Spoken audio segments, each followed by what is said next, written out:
Hi, this is a refilming for the video that was supposed to have uploaded yesterday. The camera froze for some reason, and it froze sort of 3 minutes into the video. So this is the video that would have been yesterday.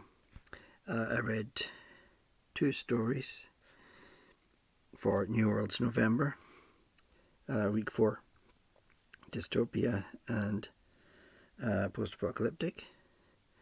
The first story, Within an Ace of the End of the World, by Robert Barr. Definitely science fiction. It's got quite science heavy, but unfortunately it was a bit of a boring story. What it's about really is food quantity, food sovereignty, food availability is the word I was looking for. Set in sort of turn of this century, early 1900s.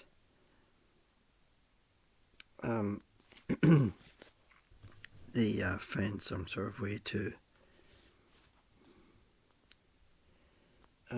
sort of make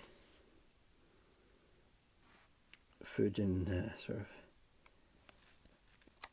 of much sort of easier quantities, but it does have side effects. There's a line I'm trying to find that I really liked.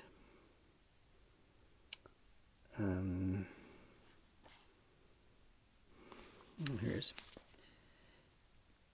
in a year or two, everyone became accustomed to the chemically compounded food, and even though a few old fogies kept proclaiming that they would never forsake the ancient wheaten loaf for its modern equivalent, yet nobody paid any attention to these conservatives, and presently even they could not get the wheaten loaf of bygone days, as grain was no longer grown except as a curiosity in some botanist's garden.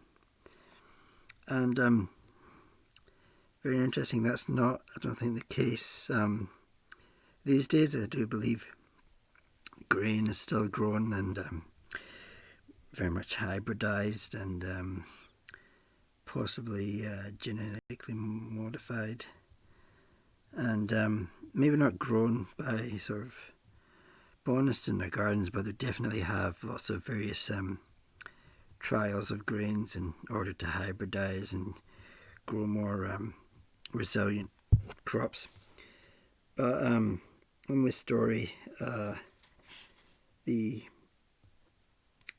chemically compounded food leads to a lot of nitrogen in the air. That's where the heavy science comes in, and causes problems with not just the food chain but the population. And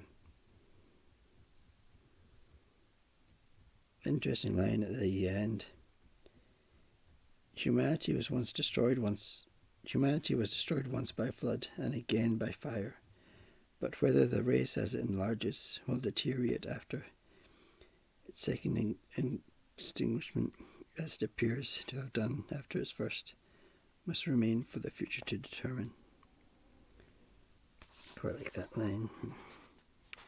The next story is The Last American by John Ames Mitchell. I really enjoyed this story. I think thus far of the week has been the most dystopian post-apocalyptic. It really fills the brief. So we have America in the year 2951, and the story is told in a sort of journal format by a Muslim Islamic explorer from Tehran. which I think is Iran. Yeah, I'm not sure. I don't know how to pronounce the name of the character. No full. I don't know. I'm not too sure. And it has a lot of really nice illustrations throughout.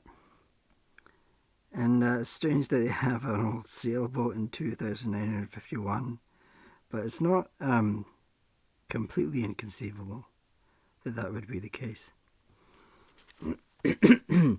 So these Muslim explorers are going to the United States of America after whatever has happened. I don't know if it explains or says what happens, but in the United States is it's all rubble and it's completely unpopulated, at least at first.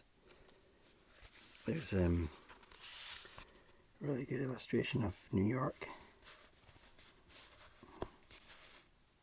And these illustrations are by the author, John Ames Mitchell. I really like the illustrations.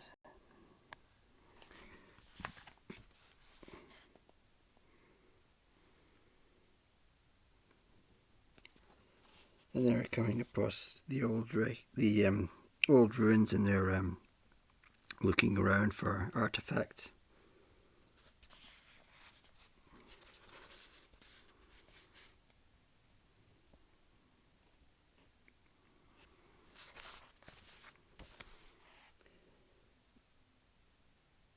And it's really interesting and smart how the names of things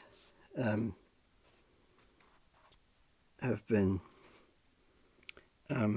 changed, because it's America. They don't say that America, it's America. And New York is I'll find an example somewhere.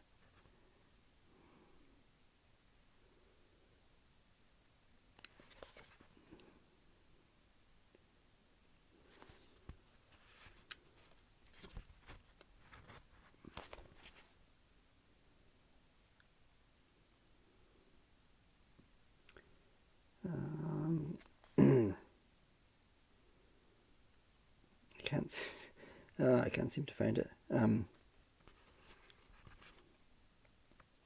It was New York, or New York, which is not entirely, inconceivable.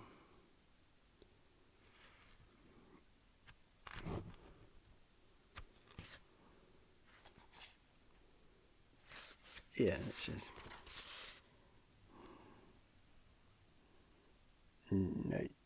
New York. N-H-U-Yorkie, New York. I'm not too sure. But I thought it was quite a clever idea.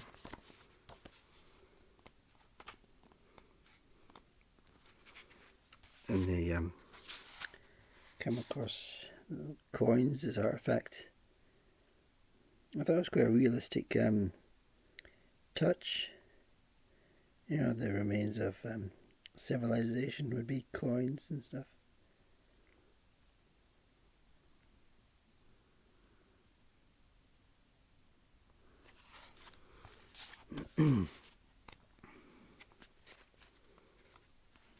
And it does sort of read as like in an adventure story. Here they come across a bear. Again, not inconceivable with the ruins nature would take over. I was just seeing quite a lot of post-apocalyptic works.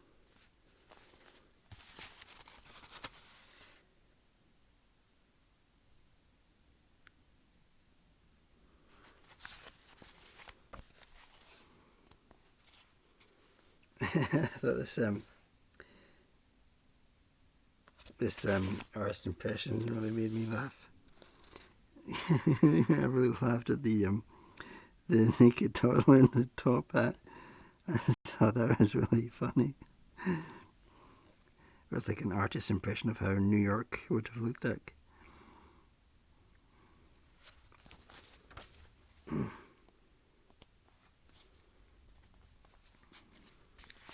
And they make it all the way to Washington. They go by boat, travelling down the coast. And at Washington, they come across the last American of the title. 3 Americans to be precise. An older man, a man and his spouse. And these 3 are the last survivors. They're the last Americans.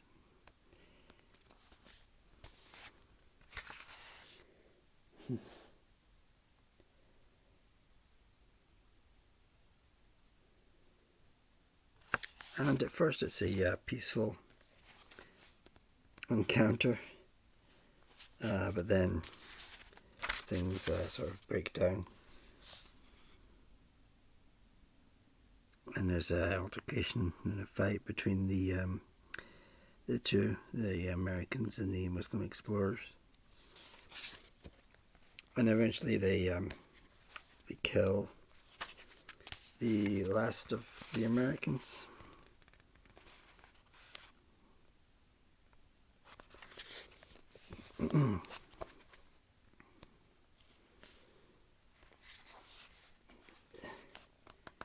Again upon the sea, this time for Persia, bearing our wounded and the ashes of the dead. Those of the natives are reposing beneath the great temple. The skull of the last American I shall present to the museum at Tehran. So that's definitely the post-apocalyptic story for week 4 of New World's November. Hopefully the cameras work this time. Thanks for watching. Bye.